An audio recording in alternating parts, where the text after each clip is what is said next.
नहीं सर, उसके साक्ष्य के हिसाब से बोलने से माओवादियों का नहीं है। उन पुलिस का कहना है कि घर के अंदर है। घर के अंदर नहीं है सर, जंगल में है, बहुत दूर है यहाँ से। तो हम लोग देख के वहाँ बड़ा बड़ा रात टाइप का भी है, अभी भी देख सकते हैं वहाँ जाकर। तो ये दोनों महिला एक ही घर में रहती थी?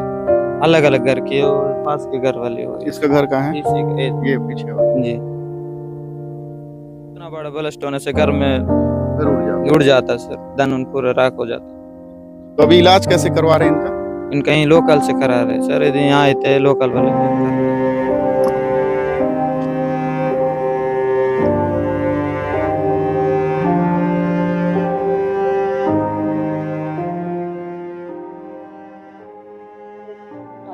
तेरह मई को बीजापुर के बोडगा गांव में एक हृदय विदारक घटना सामने आई थी, जिसमें खेलते हुए दो बच्चे विस्फोटक की चपेट में आने से मौत हो गई थी।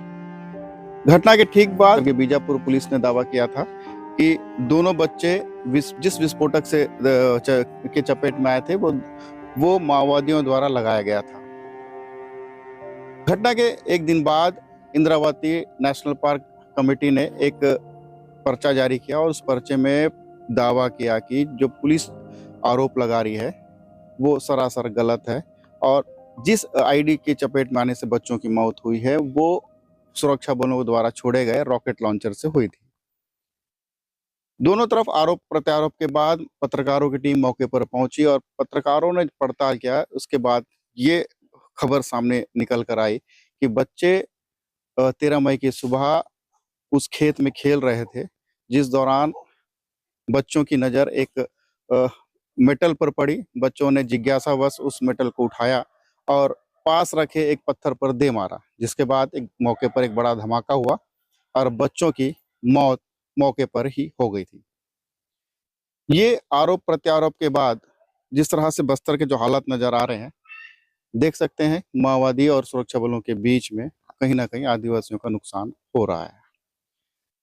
25 मई की सुबह एक और घटना सामने आई, जिसमें सुकमा पुलिस ने दावा किया कि जगरगुंडा थाना क्षेत्र के भीमापुरम में माओवादियों द्वारा घर में छिपाए गए एक आईडी की चपेट में आने से दो महिलाएं घायल हो गई हैं, जिसमें से एक महिला का पैर बुरी तरह से क्षतिग्रस्त हो गया है, जिसका इलाज रायपुर के एम्स में किया जा रहा है। और इनसे इस घायल महिला से मिलने के लिए प्रदेश के गृह मंत्री विजय शर्मा भी पहुंचे थे और उन्होंने भी इस बात की पुष्टि की थी कि जो जिस महिला जो घायल हुई है वो माओवादियों के द्वारा लगाए गए आईडी से हुई है। इस वक्त मैं पुलिस के दावों को पड़ताल करने के लिए उसी भीमापुरम गांव में हूं और मैं इस वक्त उस महिला जो घायल हुई थी उसकी एक और सहेली भी थी, साथ में एक महिला और चल रही थी।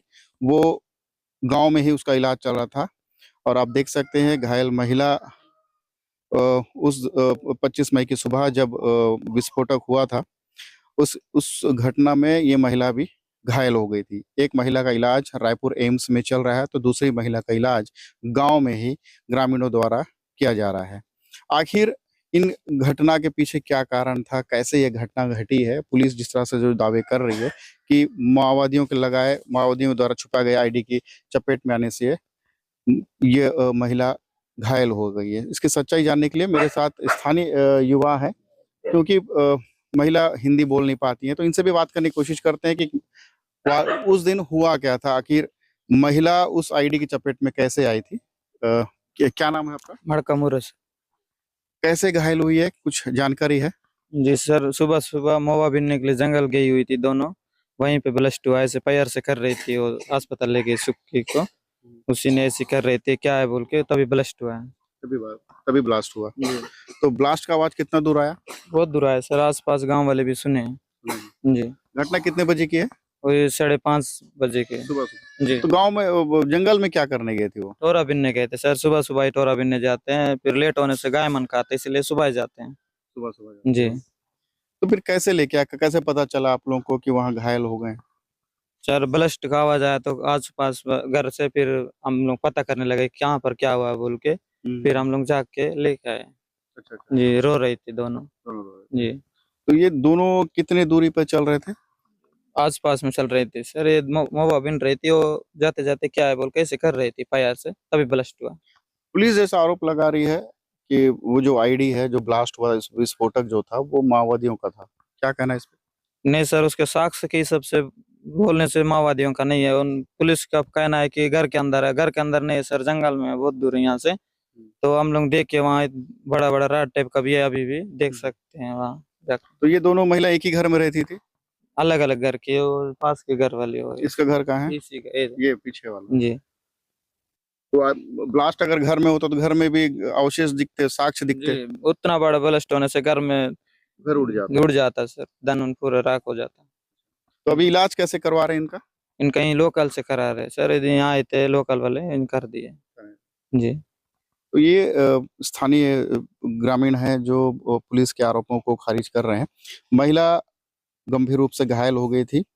एक दूसरी जो महिला थी सुक्की, जिसका इलाज रायपुर एम्स में चल रहा है, जो जिस तरह से जो डॉक्टर रिपोर्ट्स आए थे, उस महिला के पैर क्षतिग्रस्त होते, वो मल्टीपल फ्रैक्चर्स हैं, और दूसरी महिला का जो इलाज है वो गांव में ही चल रहा है। तो आप समझ सकते हैं जिस तरह से जो बस्तर के नक्सल प्रभावित इलाकों में पुलिस और माओवादियों के बीच में जिस जो जंग लड़ी जा रही है, जो युद्ध रणभूमि जो बनी हुई है, उसमें आदिवासियों को जिस तरह से नुकसान हो रहा है और आरोप प्रत्यारोप जिस तरह से लगाए जा रहे हैं, कभी पुलिस अपने पुलिस नक्सली समर्थक का नाम देकर उन्हें गोली मार देती है, तो कभी माओवादी उन्हें पुलिस मुखबिर बताकर मौत की सजा सुना देते हैं। इस तरह से जो हालात बस्तर के नक्सल प्रभावित इलाकों में बने हैं, तो आप समझ सकते हैं कि बस्तर में किस तरह से आदिवासियों का जीवन संकट में हो चुका है। सलीम शेख।